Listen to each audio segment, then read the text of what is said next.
Welcome back to Untitled Football. I have another review for you guys today. Today I'm reviewing the Nike Superbad 2.0 and comparing them to the original Superbad. So let's take a closer look. So let's get into some of the details of the Nike Superbad 2.0.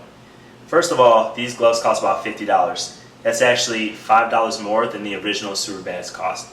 I think all the gloves across Nike's line went up in price, so that's not unreasonable in terms of what they did with all their other gloves. The main difference between the 2013 version of the Nike Superbad 2.0s and the 2012 version, which I don't have, of the Nike Superbad 2.0s is the color of the mesh in this portion right here.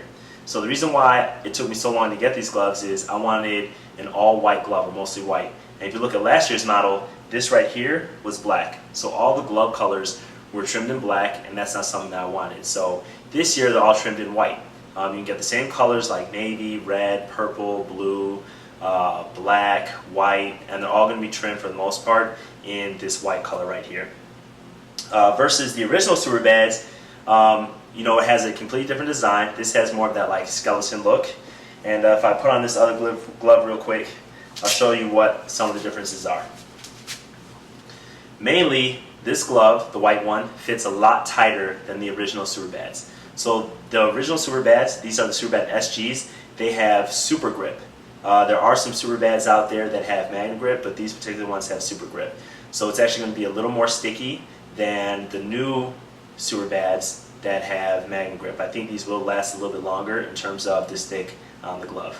The other thing is the padding. You can see where the D-Flex padding goes through and how thick it is in terms of, or how wide it is versus these gloves right here. So I do think in terms of padding protection, I think the original Superbads are a little bit better, but in terms of padded glove, it still does its purpose, the Nike Superbad 2.0s. Why it has a better fit, besides that it's thinner through the fingertips, is the compression material. So now let's take a look at some of the compression material. I'm going to take the gloves off for this.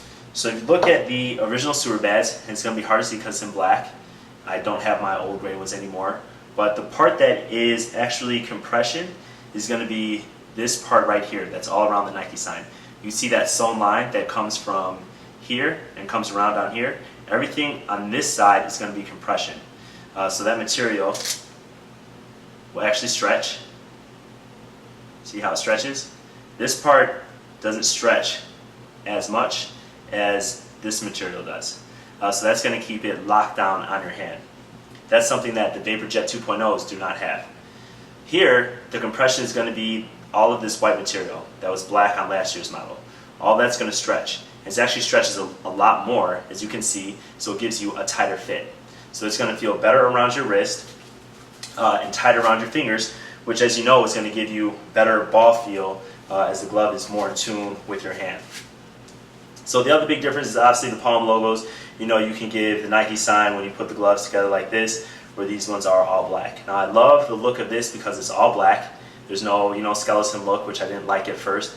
But the black Superbads 2.0s actually have the white coming through, and this has the black on black on black Nike sign. So it's got a black Nike sign, black outside, and black palm. That's where I get the triple black from. And as you know, if you've seen my original glove videos, I know that I call these the Assassins. I don't have a nickname for these white ones yet, but it might be like Skeletor or something like that. I have to think of something. In terms of position, any position can use these gloves. What I would recommend it for, and listen up, because you guys always ask me what do I recommend, what position do I recommend it for. So these are receiver gloves, meaning any position besides lineman, these gloves will be recommended for if you want padding protection on your hands. If you don't want padding protection, then I wouldn't recommend these gloves. Now you're probably going to ask me, do they get hot? They are vented well because they have vents. If you look at the original Superbads, they're vented through the fingertips. You can see some of the holes right there. Also, that backing, that compressive backing, is kind of a mesh material where it's going to allow your fingers to vent. So I don't think, they don't get too hot for me, but other people have complained, and yes, it obviously has less venting than something like the VaporJets.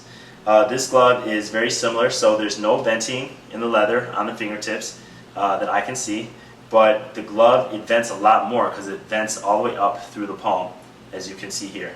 Also, the entire glove the entire mesh glove at the top, it looks like it vents a lot more than this glove does, which is possibly why they didn't include some of the vents on the fingertips like they do on the original Superbad. So that's pretty much it, so you can know the difference. They are good gloves, and if you like my reviews, remember to give me a thumbs up, subscribe, share with your friends, and I will see you next time.